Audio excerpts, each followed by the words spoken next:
The digital clock on the dashboard of Marcus Washington's yellow taxi read 11:47 p.m. as he navigated through the rain-slicked streets of downtown Chicago. The windshield wipers beat a steady rhythm against the October drizzle, and the city's neon lights reflected off the wet pavement like watercolor paint bleeding on canvas. After 18 years of driving nights in the city, Marcus had seen it all, the good, the bad, and everything in between that came alive after dark. At 52, Marcus was a man who had learned to find contentment in small things. His taxi, a well-maintained 2015 Ford Crown Victoria that he owned outright, was his office, his sanctuary, and his lifeline. The leather seats were worn but clean, the radio worked perfectly, and he had installed a small air freshener that smelled like vanilla, giving his cab a warmth that many passengers commented on. Marcus had started driving taxi after losing his job at the steel mill when the plant closed down in 2005. What began as a temporary solution to pay bills had become his calling. He discovered he had a gift for reading people, for knowing when they needed conversation and when they needed silence, when they needed a shoulder to cry on, and when they needed to be left alone with their thoughts. Tonight felt different, though he couldn't put his finger on why. Maybe it was the weather, or the fact that his daughter Keisha had called earlier to tell him she'd been accepted into the nursing program at Northwestern. The pride in her voice had filled his heart to bursting. At 23, she was going to be the first person in their family to graduate college, and Marcus was determined to help her achieve that dream, no matter what sacrifices he had to make.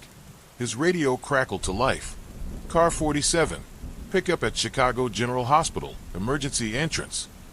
Car 47, copy that. Marcus responded, making a U-turn toward the hospital.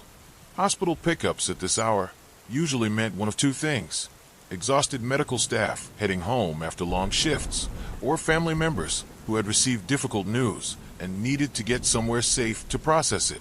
As he pulled up to the hospital's emergency entrance, Marcus saw his passenger immediately. A young woman, probably in her early 30s, stood hunched under the inadequate overhang, clutching a small purse and what looked like a manila envelope. Even in the dim light, he could see that she had been crying. Her long dark hair was disheveled, and her clothes, a simple blue dress and cardigan, looked like they had been hastily thrown on. Marcus rolled down his window. Taxi 4. He realized the dispatcher hadn't given him a name. "Yes, that's me," the woman said, hurrying toward the car. As she slid into the back seat, Marcus caught a glimpse of her face in the rearview mirror. She was Hispanic, with kind eyes that were red from crying, and there was something about her expression that spoke of profound shock rather than simple sadness. "Where to, miss?" Marcus asked gently, pulling away from the curb. She seemed disoriented, staring at the envelope in her hands. Could you just drive for a minute? I need to think." This wasn't an unusual request. Marcus often served as a mobile sanctuary for people who needed time to process whatever crisis had brought them to the hospital at midnight. He pulled into the light late-night traffic, taking a scenic route through downtown that would give his passenger time to collect herself. Beautiful night, despite the rain. He offered softly, giving her an opening to talk if she wanted to, but not pressuring her. She looked up, seeming to notice her surroundings for the first time. "I'm sorry, I must seem like a mess. I'm Elena Vasquez." "Marcus Washington," he replied, catching her eyes in the mirror. "And you don't look like a mess at all. You look like someone who's had a difficult evening." Elena let out a shaky laugh. "That's one way to put it." She was quiet for a moment, then seemed to make a decision. "My father, he just passed away. Heart attack. Very sudden. I'm sorry for your loss," Marcus said sincerely.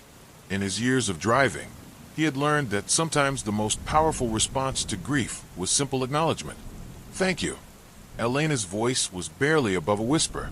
"The thing is, I hadn't spoken to him in 3 years. We had a fight about, well, it doesn't matter now. And now he's gone, and I can never."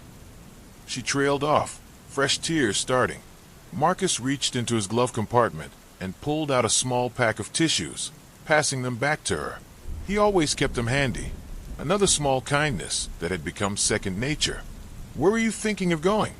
he asked after giving her a moment to compose herself. I guess home. I live in Pilsen on 18th Street, but I'm not ready yet. Is that okay? If we just drive around a little more? Of course. Take all the time you need. As they drove through the quieter neighborhoods, Elena began to talk. Marcus had discovered that people often opened up to taxi drivers in ways they wouldn't with friends or family. There was something about the anonymity, the darkness of the car, the fact that they were moving through space together temporarily, that made confession feel safe. He was a proud man, Elena said, staring out the window at the passing streetlights. Came here from Mexico when he was 20, worked construction his whole life, built a good life for our family, but he never understood why I wanted to go to college, why I wasn't satisfied with getting married and having children right away. Marcus nodded, thinking of his own daughter and how different her dreams were from what he had imagined for himself at her age. I became a social worker, Elena continued. I help immigrant families navigate the system, get services they need. It's good work, important work, but it doesn't pay much. Papa thought I was wasting my education, that I should have become a nurse or a teacher, something more practical. We fought about it constantly. Sounds like he was worried about your security, Marcus observed. Sometimes parents express love through worry, even when it comes out wrong. That's what my mother always said, but I was so stubborn, so determined to prove I could make my own choices. Elena's voice broke again. The last thing I said to him was that he didn't understand anything about my life. And now you're wondering if you made a mistake, Marcus finished gently. Yes, and the worst part is, I found out tonight that I was wrong about so many things. She held up the manila envelope. The hospital gave me his personal effects. There wasn't much, his wallet, his work keys, this envelope that was in his jacket pocket. Marcus glanced in the mirror and saw Elena opening the envelope with trembling hands. It's full of newspaper clippings, she said, wonder in her voice. Articles about programs I've worked on, cases where I've helped families. He kept track of everything I did. There's even a letter of recommendation I wrote for a client that somehow got printed in the community newsletter. He saved it all. The revelation hung in the air between them as Marcus navigated the empty streets. Pride and regret, love and loss. All the complicated emotions that made up family relationships were present in Elena's voice. Sounds like he understood your work better than you thought, Marcus said softly. It does, doesn't it? Elena wiped her eyes with the tissues. I spent 3 years being angry at him for not supporting my choices, and all that time he was quietly proud of what I was doing. They drove in comfortable silence for a while, giving Elena time to process this new understanding of her father's feelings. Marcus had learned that sometimes the most important conversations happened in the spaces between words. Okay, Elena said finally, her voice stronger now. I think I'm ready to go home. 1847, West 18th Street, please. You got it, Marcus said, changing direction toward Pilsen. As they pulled up to Elena's building, a modest 3-flat in a neighborhood that was gentrifying but still retained much of its Latino character, Elena gathered her purse and the precious envelope. How much do I owe you? She asked, reaching for her wallet. Marcus glanced at the meter, which read $23.50 for their hour-long journey through the city. $24 is fine. Elena pulled out her wallet and froze. Marcus watched in the mirror as her face went pale. Oh no, she whispered. Oh no, no, no. What's wrong?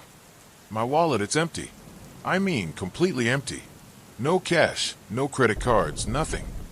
She frantically searched through her purse. I must have, when I was at the hospital, when they were asking for insurance information, I must have left everything at the registration desk. Marcus could see the panic rising in her face. After everything she had been through tonight, this seemed like the final straw. It's okay, he said calmly.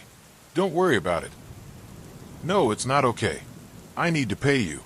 You've been so kind, and I can't even. She was starting to cry again, overwhelmed by the combination of grief and embarrassment. Listen to me, Marcus said, turning around to face her directly. You've had the worst night of your life. The last thing you need to worry about is taxi fare. Consider it a gift from one human being to another. I can't let you do that. This is your job, your livelihood. Yes, it is. And part of my job is taking care of people when they need it most. You needed someone to listen tonight, and I was here to listen. That's worth more than $24. Elena stared at him, clearly struggling with accepting his kindness. At least let me get your information, so I can pay you back tomorrow. Marcus pulled out one of his business cards, simple things he'd had made at Kinko's that listed his name and phone number, and handed it to her. You don't owe me anything, he said firmly. But if you ever need a ride, or if you just need someone to talk to, you call me. That's what neighbors do for each other. Elena took the card with shaking hands. Thank you, Marcus. I don't know what I would have done without you tonight. You would have figured it out. You're stronger than you think. As Elena got out of the taxi and walked toward her building, Marcus waited until he saw her safely inside before driving away. It wasn't until he was several blocks away that he realized Elena had left something behind. On the floor of the back seat was a small leather portfolio that must have fallen from her purse. Marcus pulled over under a streetlight and examined it. Inside were several important-looking documents. What appeared to be a birth certificate, some immigration papers, and a business card for an attorney. Most people would have driven the portfolio to the nearest police station and filed a lost property report. But Marcus had learned to read between the lines of people's stories, and something told him these documents were more important than they appeared. Elena was a social worker who helped immigrant families. It was possible these weren't even her documents, but belonged to a client who was depending on her help. Marcus looked at the business card he had given Elena and realized he had her address. He could drop the portfolio off right now, but she had just gone through an incredibly difficult evening and probably needed time to grieve privately. Instead, he decided to call her in the morning. He carefully placed the portfolio in his glove compartment, finished his shift, and drove home to his small apartment in Bronzeville, where his daughter's acceptance letter to nursing school was still sitting on his kitchen table, filling him with pride and determination to keep working hard for the people he loved. What Marcus didn't know was that the leather portfolio contained documents that could change someone's life forever, and that his simple act of honesty would set in motion a chain of events that would touch more lives than he could imagine. Marcus woke up at 7 a.m. to the sound of his alarm, as he had every morning for the past 18 years. His routine was simple but methodical. Shower coffee, check the weather, review his taxi maintenance checklist, and prepare for another day of navigating Chicago's streets and the stories of the people who needed rides. As he sat at his small kitchen table, drinking coffee and eating toast, his eyes fell on the leather portfolio he had placed there the night before. In the morning light, it looked even more official and important than it had seemed at midnight. The documents inside were neatly organized and appeared to be legal paperwork of some kind. Marcus pulled out the business card Elena had given him. Actually, it was the card he had given her, which now had her phone number written on the back in her careful handwriting. She had insisted on giving him a way to contact her, despite his assurances that payment wasn't necessary. He decided to wait until 9 a.m. to call. Grieving people needed their sleep, and Elena had been through enough without being woken up early by a taxi driver. At exactly 9 a.m., Marcus dialed Elena's number. She answered on the third ring, her voice thick with sleep and emotion. Hello, Elena, this is Marcus, your taxi driver from last night. I hope I'm not calling too early. Marcus, no, not at all. I've been awake for a while. How are you? I'm fine, thank you. But I'm calling because you left something in my cab last night. A leather portfolio with some documents in it. There was a sharp intake of breath on the other end of the line. Oh my God, yes. I was looking everywhere for it this morning. Those papers, they're incredibly important. I figured they might be. Would you like me to bring them to you? Would you? I mean, I know you're probably starting work soon, and I still need to figure out how to pay you for last night. Elena, Marcus interrupted gently. I told you last night not to worry about payment. And yes, I can bring you the portfolio. I don't start my shift until this afternoon. You're amazing. Thank you so much. Do you remember my address? 1847, West 18th Street. I'll be there in about 30 minutes, if that works for you. Perfect. And Marcus, Thank you. For everything. As Marcus drove through the morning traffic toward Pilsen, he reflected on the previous night.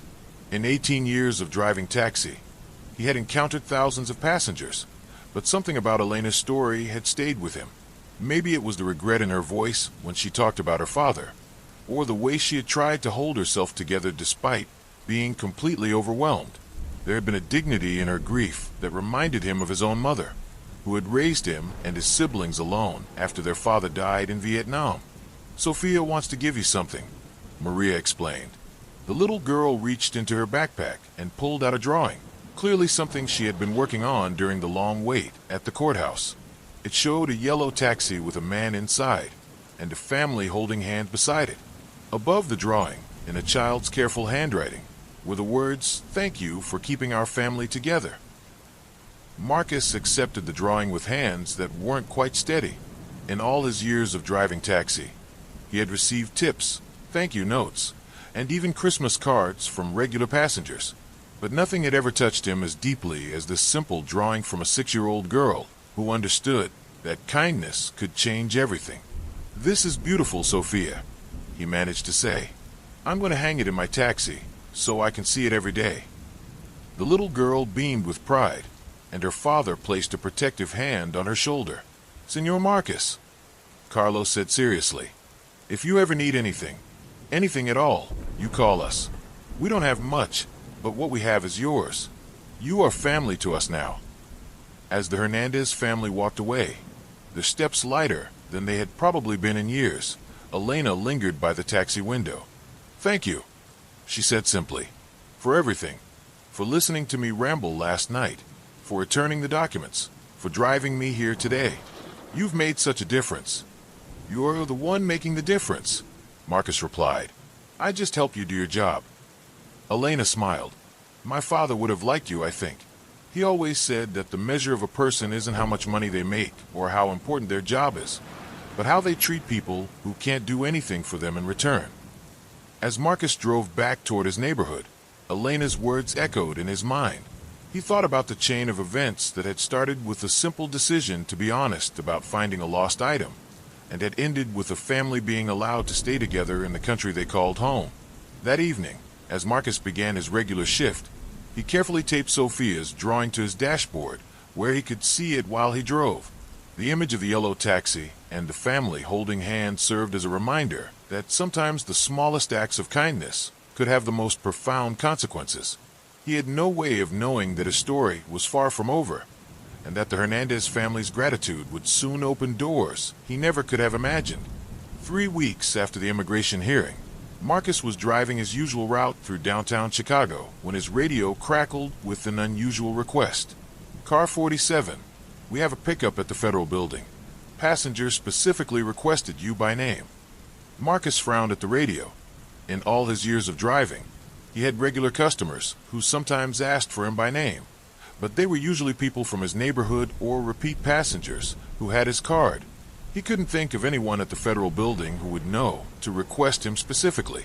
"Car 47, copy that," he responded, changing direction toward downtown.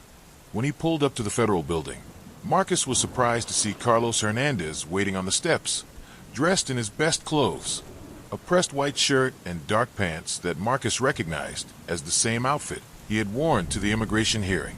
"Carlos," Marcus called through the open window. "How are you, my friend?"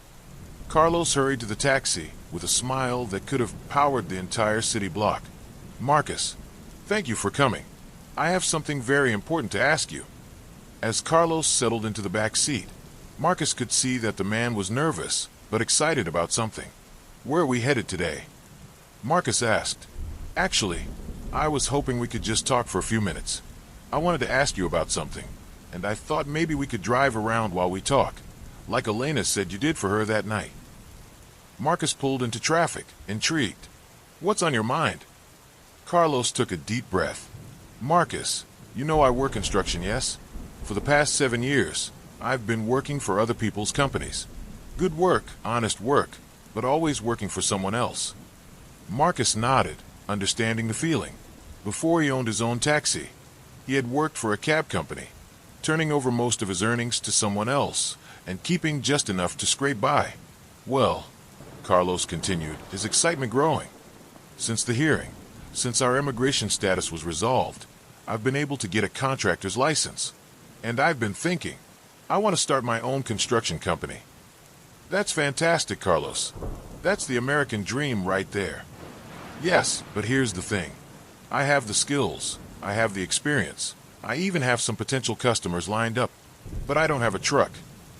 Marcus was beginning to see where this conversation was headed. I've been looking at trucks, Carlos continued, and I found one that's perfect. It's a 2018 Ford F-250, in excellent condition, and the owner is willing to sell it for $15,000. But, he paused, looking embarrassed. The bank won't give me a loan. Even with our legal status resolved, my credit history isn't long enough. They want me to wait another year, maybe two. Marcus pulled over in a quiet spot near Grant Park, so they could talk without the distraction of traffic. Carlos, what exactly are you asking me? I know this is a lot to ask, Carlos said rapidly, but I was wondering, would you consider co-signing a loan, just so I can get the truck and start the business? I have 3 jobs lined up already, and I can show you exactly how I'll make the payments. Marcus was quiet for a long moment, processing the request. In his 18 years of driving taxi, he had learned to be careful about money and loans. He had seen too many people destroyed by debt, too many families torn apart by financial problems. But he had also learned to judge character, and everything he had seen of Carlos Hernandez spoke of a man who was honest, hardworking, and dedicated to his family. Carlos, Marcus said finally, I need to be straight with you. I don't have a lot of extra money. I drive taxi 6 days a week to support myself and help my daughter through college. Co-signing a loan is a big responsibility. Carlos's face fell. Of course, I understand. I shouldn't have asked. It was too much. I didn't say no. Marcus interrupted gently. I said it's a big responsibility. Let me ask you some questions.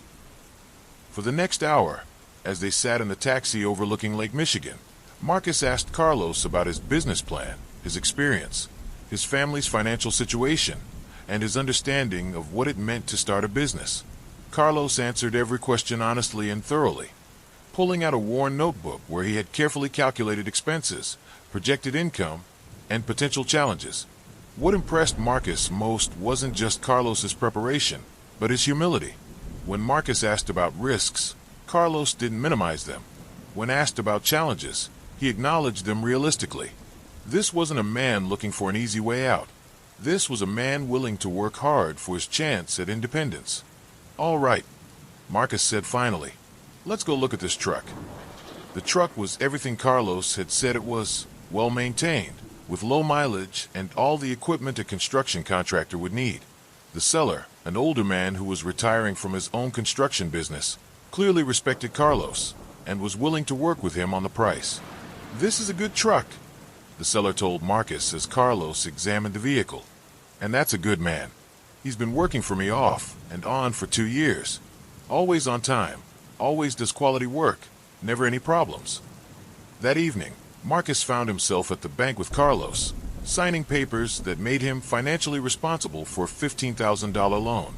As he signed his name, Marcus thought about his daughter Keisha, who was counting on him to help her through nursing school. He thought about his own modest savings, which represented years of careful budgeting and sacrifice. But he also thought about Sophia's drawing, which was still taped to his dashboard. He thought about the chain of kindness that had brought him to this moment, and about the conversation he'd had with Elena about her father's quiet pride in her work. Marcus, Carlos said as they left the bank, I swear to you, I will not let you down. This loan will be paid off early, and when my business succeeds, I will find ways to help other people the way you've helped me. I believe you will, Marcus replied. But Carlos, remember, this isn't just about paying back money. You're starting a business that will employ people, that will build things that last, that will make your community stronger. That's worth more than any loan. 6 months later, Marcus was getting ready to start his evening shift when his phone rang. The caller ID showed Carlos's number. Marcus, how are you, my friend? I'm good, Carlos. How's business? That's why I'm calling. I just made the last payment on the truck loan. 6 months early. Marcus sat down hard in his kitchen chair, hardly believing what he was hearing. You paid it off. Already. Business has been even better than I hoped. Word spread about my work, and now I have more jobs than I can handle. In fact, that's the other reason I'm calling. I want to hire another worker, and I'm wondering if you know anyone who needs a job. Marcus thought immediately of several men in his neighborhood who were struggling to find steady work. I might know a couple of people. What kind of work? Construction helper to start, but I'll train them in all aspects of the business. Good pay, steady hours, and a chance to learn skills that will last a lifetime. As Marcus hung up the phone, he realized that his decision to co-sign Carlos's loan had created something much bigger than he had imagined. Carlos wasn't just running a successful business. He was creating jobs, training workers, and continuing the chain of opportunity that had started with the simple act of honesty. That night, as Marcus drove through the city streets, he noticed something he had never seen before. On the side of a construction truck parked at a job site, he saw the words Hernandez Construction, building dreams, one project at a time. Marcus pulled over and took a picture of the truck with his phone. Later, he would send it to Elena, who had stayed in touch since that difficult night when her father died. He knew she would appreciate seeing how her family's story had continued to unfold. As he resumed his route, Marcus reflected on the mysterious ways that kindness multiplied itself. What had started as a decision to return a lost portfolio had led to a family staying together, which had led to a business being started, which was now providing jobs for other people who needed opportunities. His phone buzzed with a text message from Keisha. Dad, guess what? I got chosen for a special clinical rotation at the Children's Hospital. Thanks for always believing in my dreams. Marcus smiled, thinking about all the dreams that were coming true because people had chosen to help each other. He thought about Elena's work with immigrant families, about Carlos's construction business, about his daughter's journey toward becoming a nurse. Sometimes, Marcus reflected, the most important rides he gave weren't measured in miles or dollars, but in the distance between despair and hope, between isolation and community, between dreams and reality. As he pulled up to his next pickup, a young couple heading to the airport, probably off on some adventure, Marcus touched the spot on his dashboard where Sophia's drawing was displayed. The little girl's artwork had faded slightly from months of Chicago sunlight, but the message remained clear.